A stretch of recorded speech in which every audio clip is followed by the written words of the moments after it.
Hola, bienvenidos. Vamos a por un siguiente capítulo del Lean en servicios. Tras haber visto el caso del aeropuerto, de la tienda de ropa, de una discoteca y algunos otros, ahora le toca el turno al supermercado y a un hotel, digamos, de una cierta categoría. No hace falta que sea de superlujo, pero cuanto menos decente. Venga, vamos allá. Empezamos con el supermercado, como siempre planteando primero la problemática actual, luego dejando un tiempo en el que pensar en soluciones, para finalmente contrastar las propuestas de mejora que se nos hayan ocurrido. Para simplificar el ejercicio, vamos a suponer que realizamos todas nuestras compras de alimentación y hogar en un solo establecimiento. Entonces, una primera duda que nos puede surgir es con qué frecuencia acudir. Vayamos pensando en ello y mientras tanto llegamos al súper donde, bajo el prisma Lean, nos encontraremos con varias ineficiencias. Primero, no hay un flujo continuo, mucho menos pool, ni rutas definidas. Puedo recorrer el camino que quiera, pararme, avanzar, retroceder, con total libertad, es decir, nada que ver con una línea. En este recorrido me voy encontrando con distintas secciones. No todo el supermercado consiste en coger productos de una estantería, sino que hay otros procesos distintos entremezclados entre sí sin un criterio aparente de eficiencia. Luego, una falta de información muy notable, especialmente en la ubicación de los artículos, pudiendo perder bastante tiempo en búsquedas y muchas veces teniendo que preguntar por una determinada referencia. Hasta el momento del pago, tampoco tenemos el conocimiento del importe acumulado de la compra, a menos que vayamos haciendo la cuenta de la vieja, con lo que nos falta información en tiempo real. Esto puede ser un problema, por ejemplo, si nos ofrecen un determinado descuento por volumen. ¿Cómo sé que he llegado al mínimo? Pues tengo que ir sumando mental o manualmente. Más cosas. Hay una tendencia a comprar en exceso, especialmente en cuanto a cantidades. Y por otro lado, también es bastante habitual olvidar algunos artículos que pretendíamos comprar. Las tareas que realiza el personal interno que está de cara al público no es que sean de alto valor añadido y con la tecnología disponible se podría pensar en posibles soluciones en este sentido. Y finalmente, se realizan muchas operaciones de no valor añadido. Además de las búsquedas que ya hemos mencionado, hay esperas, colas y algunas dobles manipulaciones. Y si no, fijaros en el siguiente ejemplo. Cogemos un artículo del estante, lo depositamos en el carro que nos facilita el súper. Luego, en el pago hay que depositar el artículo en la cinta. El cajero coge el artículo, lee el código y lo deposita a la salida y nuevamente nosotros tenemos que hacer un movimiento adicional para ubicar el artículo en nuestro carro propio. Un proceso que normalmente se tiene que interrumpir a la mitad para realizar el pago. Como veis, se produce hasta una cuádruple manipulación que se multiplica por todos los productos que hayamos comprado. Bien, pues con este diagnóstico vamos a parar el vídeo, pensad en posibles soluciones y en 5 segundos retomamos la presentación. Empezamos contestando a la primera pregunta. El Lean, por definición, es la producción, o en este caso, el consumo con un mínimo stock, por lo que habría que ir a menores compras y más frecuentes. Esta sería la respuesta del libro, pero hay otras variables que habría que analizar, como la distancia desde nuestro domicilio, el número de personas que viven en casa, los consumos, los posibles lotes, ya que hay artículos que van en packs, las caducidades, etc. Lo que está claro es que al ir a un modelo de mayor frecuencia, los menores lotes conllevan una mayor precisión en las cantidades, limitan la sobrecompra, otro punto que teníamos diagnosticado, y generan menores problemas de caducidad, especialmente para aquellas personas o familias que no siguen rutinas constantes. En casa deberíamos tener una sistemática Kanban, es decir, envase vacío significa compra de artículo, esto para productos de mayor consumo, y determinados niveles o huellas para el resto. Por ejemplo, el punto de pedido podría saltar cuando tuviéramos el aceite o el frasco de arroz por debajo de un determinado nivel, o menos de un determinado número de huevos, de yogures, de fruta, etc. Todo esto habría que señalizarlo o cuanto menos tener claro el criterio para que el control visual funcione. Con un buen sistema Kanban no sería necesario, pero un ejercicio interesante que podéis hacer es un menú semanal, que luego no hay que seguir a rajatabla, pero sí os servirá para dimensionar las compras. Si comparáis los ingredientes que os salen del menú versus lo que soléis comprar, es posible que os llevéis alguna sorpresa por esa tendencia a comprar de más. Alguien podría pensar en la compra online.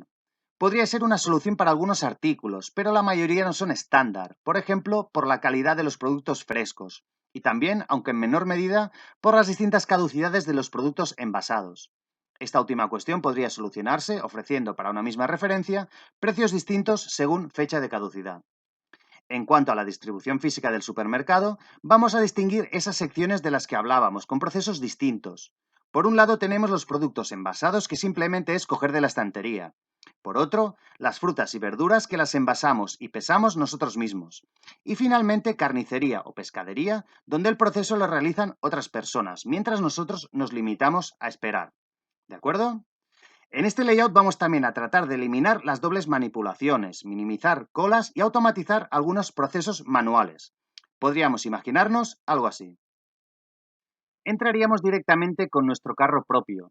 A la entrada nos encontraríamos con las secciones realizadas por terceros, donde simplemente haríamos los pedidos y mientras los preparan pasaríamos a un primer pasillo de productos envasados. Y al fondo el proceso manual de envasado y pesaje de fruta y verdura. Luego, segundo pasillo de envasados, recogida de pedidos en carnicería y pescadería y pago automático a la salida, por ejemplo con un arco RFID y un terminal. Como veis, en este sistema hay un carro único y un sistema de pago sin necesidad de manipular artículos. El personal estaría solo en las secciones iniciales, carnicería y pescadería, y para reponer y resolver incidencias. Luego, el supermercado podría tener una app tipo checklist de la compra, con precios y ubicaciones que deberían de ser estándar e informatizadas. Si queremos complicar un poco más el diseño, los pasillos, por ejemplo, podrían ser cintas transportadoras, y la app podría tener un sistema de picking por voz. Nos informaría del precio acumulado, y a posteriori también podríamos utilizar la aplicación para sugerir artículos o marcas que no hayamos encontrado.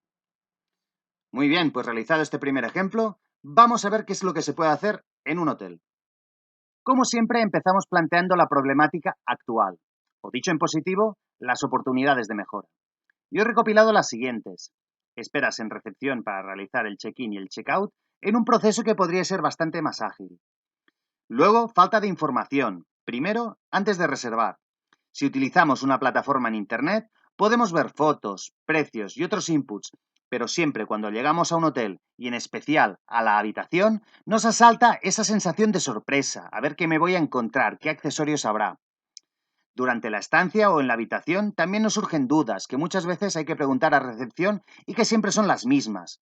La contraseña del wifi, la hora del desayuno, si tienen un plano de la zona, qué se puede visitar, qué restaurantes están bien cerca, etc.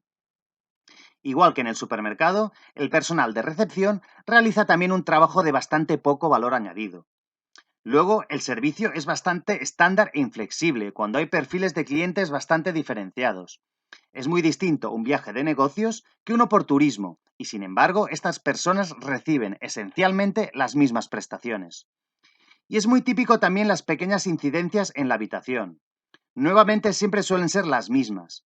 En la ducha, por ejemplo, se acumulan unas cuantas. El teléfono que no se sostiene bien. Ningún soporte para dejar el jabón o la toalla de forma ergonómica. Falta de agua caliente, etc. El tema es que muchas de estas incidencias, junto con otras quejas, se efectúan, en el mejor de los casos, a posteriori, de tal forma que el cliente se ha podido marchar descontento, el hotel ni darse cuenta, y los problemas, mientras tanto, ahí siguen a la espera del siguiente huésped. Ok, pues realizado el diagnóstico, paramos el vídeo, pensamos en propuestas y contrastamos en 5 segundos. Empezamos con el check-in, que podría ser algo tan sencillo como la recepción de un código para abrir la puerta de la habitación. Un paso intermedio sería autoprogramarse la tarjeta uno mismo con este código. Y el checkout con un pago electrónico no sería necesario, solo debería de existir un sistema para informar de que la habitación ya está libre. Para disponer de información previa a la reserva, estaría bien que hubiera un inventario un poco más exhaustivo de la habitación, que pudiéramos conocer de antemano, así como los servicios disponibles en el hotel y bajo qué condiciones. Para resolver las dudas durante la estancia, en lugar de papeleo y un teléfono prehistórico, podríamos tener una tablet informativa y para comunicar con recepción. Por ejemplo, la tablet podría servir también para informar de los gastos extra acumulados y realizar el pago. En cuanto a los recepcionistas, que es evidente que tienen muchas esperas, pues darles más contenido. Por ejemplo, analizar y gestionar la capacidad del hotel. Otra tarea que se les puede dar es la personalización del servicio. Por ejemplo, asignando habitaciones según perfil de cliente, porque no todas las habitaciones dobles son exactamente iguales. Unas son más soleadas, otras más ruidosas, otras con vistas, etc. Y no es lo mismo un hombre de negocios que entra a la habitación a las 10 de la noche y sale a las 7 de la mañana que un turista que probablemente utilice la habitación más tiempo. Otro ejemplo, conociendo los horarios de check-in, se podría flexibilizar la estancia. Un turista puede valorar mucho un check-out más tarde. Y si la entrada siguiente no se produce hasta la noche, pues esta opción debería de ser posible. Y así tenemos un cliente más satisfecho. Otra opción sería ofrecer precios distintos según los horarios de entrada y salida. El recepcionista también podría dar soporte fuera de horas. Imaginaros que alguien tiene que salir a las 6 de la mañana. Pues a esa hora no hay desayuno. O alguien que llega a las 11 de la noche. El restaurante está cerrado. Con una comunicación electrónica a través de una app, el personal del hotel podría prestar estos servicios. Es decir, el recepcionista, en lugar de ser una persona pasiva, se convierte en un gestor del hotel para maximizar ingresos y la satisfacción del cliente. Otro punto importante son algunas preferencias. Por ejemplo, para mí un punto crítico son las almohadas, porque me gustan finas y las de los hoteles suelen ser bastante gruesas. O para las personas que somos ecológicas, no necesitamos un cambio de sábanas y toallas diario. Tener en cuenta este tipo de opciones sería muy interesante. Y luego los pequeños detalles, relacionado con el inventario que decíamos antes. En el baño suele haber algunos accesorios, peines, gorros de ducha. La pregunta es, ¿cuál es el criterio? Porque el peine me lo puedo traer de casa. En cambio, pasta de dientes o espuma de afeitar tendría mucho más sentido teniendo en cuenta que hay restricciones con los líquidos en la cabina del avión. Y para minimizar incidencias, el personal de limpieza podría recurrir a un checklist preventivo de habitación OK para asegurar que todo funciona correctamente. Muy bien, espero que os hayan gustado estos dos casos de aplicación del Lean en servicios. En el siguiente vídeo de la serie veremos posibles aplicaciones del Lean en nuestro dulce hogar. Un saludo y allí nos vemos.